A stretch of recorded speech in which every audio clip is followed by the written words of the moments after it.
Assalamualaikum warahmatullahi wabarakatuh. Kembali lagi dalam Sembang Santai Podcast episod yang keempat. Tajuk apa kali ini? Politeknik Best. Okey, jadi kali ini saya tidak berkeseorangan. Saya bersama dengan dua tetamu jemputan. Okey, kecil molek orangnya. Okey, kita berkenalan lah dulu. Okey, di sebelah kiri saya siapa nama? Nama saya Kristina Rabiatul Azman. Boleh panggil Kristina je. Saya diploma pengurusan pelancongan. Kristina. Kawan saya pula. Okay, nama saya Iman Syairah binti Rosaidi dan saya juga daripada pengurusan pelancongan. Okey. Iman dan juga Kristina. Best tak dulu dekat Politeknik? Setakat ni best. Tapi semester akhir ni saya kena duduk luar. So dapat pengalaman duduk dalam asrama pun dapat. Duduk dekat luar pun dapat juga. Okey, jadi best lah kan? Jadi sebelum kita cerita lebih lanjut lah, macam mana you all kenal Politeknik ni? Macam mana you all masuk ke Politeknik ni? Okay, macam saya ada abang yang pernah belajar kat sini dalam bidang pengurusan pelancongan juga. Jadi bila saya dengar cerita daripada dia tu, saya rasa tertarik dalam bidang yang sama. Dah kerja dah abang tu? Dah. Oh, ya ke? Okey. Macam nak tahu dia siapa. Tapi tak apa, kita cerita PM belakang. Okey, kalau Kristina pula mungkin ada pengalaman? Pengalaman saya cikgu form 6 saya yang kenalkan kat saya. Sebab saya kurang dengan teori. Saya lebih suka praktikal yang buat praktikal bekerjasama macam tu. Kalau form 6 kan sorang-sorang. So saya lebih suka belajar berkumpulan.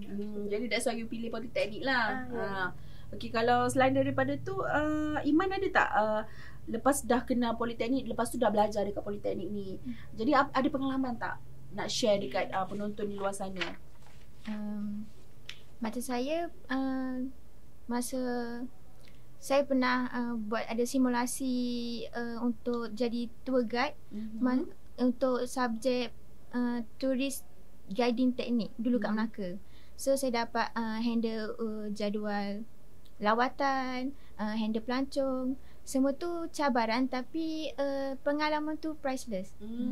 Betul. Okay, kalau Kristina pula macam mana? Macam saya dengan sekelas saya pernah adakan event untuk semester akhir. So kita orang buat event tu, nama event tu Sturek. So logistik, pengarah program, semua kita orang. Lecturer ada, cuma dia pantau. Kita orang yang buat keputusan sendiri. Betul. Itu yang terbaik sebenarnya. Barulah berjaya. Barulah orang kata OBE, Outcome Based Education. Okey, betul ke orang kata kan Politeknik ni pilihan kedua? Kalau you all rasa macam mana? You kan dah lama kan kat sini kan. Jadi adakah you rasa bila you dah belajar ni pilihan kedua ke? Bagi saya bukan. Pendidikan vocational ni dia lebih kepada kemahiran praktikal. Jadi kemahiran kita ni lebih fit dengan dunia kerja sebenar. Kalau Kristina? Untuk bagi saya pula, kalau kat sini kita orang banyak pendedahan daripada macam kerja. Kita dah belajar TGT, tour guide tu. Lepas tu ada buat itinerary. So macam banyaklah pendedahan kita orang. Lepas tu kalau macam universiti lain, dia macam more kepada teori. Teori tu memang penting, tapi bila nak masuk kerja tu banyak yang kena adapt balik gitu. Ni mungkin daripada anda pernah dengar daripada situasi-situasi sebelum inilah kan. Okey, jadi alhamdulillah perkongsian yang sangat menarik. Semestinya mereka memang memilih Politeknik yang kali pertama, maknanya pertama lah, bukan yang kedua lah kan. That's why lah dia kata Politeknik ni best. Itulah tajuk kita pada hari ni. Jadi rasanya masa pun dah mencuburi kita. Okey, kita yelah, sebelum masa mencuburi itu kita nak tahu jugalah tips lah, kata-kata akhir lah kan. Tak best lah macam tak ada kata-kata akhir. Okey, cuba cerita sikit, ada tak tips kata-kata akhir, kata-kata semangat kepada penonton di luar sana untuk adik-adik lepasan SPM? Yang lepasan SPM tu, kalau korang ni yang suka cabaran, nak yang dapat senang kerja, lepas tu yang jenis praktikal, korang apply lah Politeknik ni. Walaupun orang kata Politeknik ni macam rendah lah apa, tak, sebenarnya sebab Politeknik ni senang je. Nak masuk pun senang semua. Untuk ini pula, so bagi saya Politeknik ni bukanlah pilihan kedua. Ia adalah kelas pertama yang relevan dengan industri sekarang ni.